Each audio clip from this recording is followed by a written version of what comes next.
கடந்த 7 ஆண்டுகளாக கலாநிதி என்ன செய்திருக்கிறார் என்றால், சாதாரணமாக தினந்தோறும் சில கோப்புகளில் கையெழுத்து போட வேண்டியிருக்கும்லவா, அது போல தயாநிதி மாறன் கோப்புகளில் வரிசையாக பேப்பர்ஸில் கையெழுத்திடும்போது அந்த ஒரு 20 கையெழுத்து போட்டோம்னா அந்த 20 கையெழுத்துக்கு நடுவில் ஷேர் டிரான்ஸ்ஃபர் பேப்பரை வச்சிருது.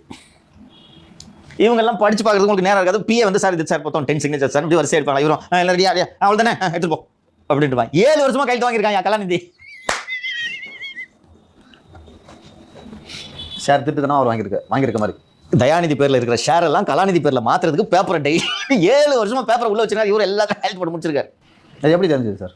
6 மாசம் முன்னாடி தங்கச்சி சேர்ந்து ஏமாத்துறாங்க. அந்த ஷேரை நம்ம இப்படி வாங்கலாமா, அது வாங்கிடுறாங்க. எல்லாம் முடிந்த பிறகு கடைசியாக ஒரு நாள் எவ்வளவுதான் இருக்கு என்னோட ஷேர்னு பார்த்தா, உனக்கு எது ஷேர்னு இருக்காரு. ஏன் மிஸ்டர் வாட் நான்சென்ஸ் இது? நானும் தம்பி என்ன நீ தானே கையெழுத்து போட்டிருக்க? நான் எப்பயா போட்டேன்? தப்பாரு காசு கொடுத்துருக்காங்களா? அது ட்ரான்ஸ்ஃபர் ஆயிருக்கா? காசு கொடுத்தா எதுக்கு இந்த சிக்கல்? ஃபர்ஸ்ட் எப்படி கொடுப்பாரு அவர் ஷேரை? கொடுக்க மாட்டார்.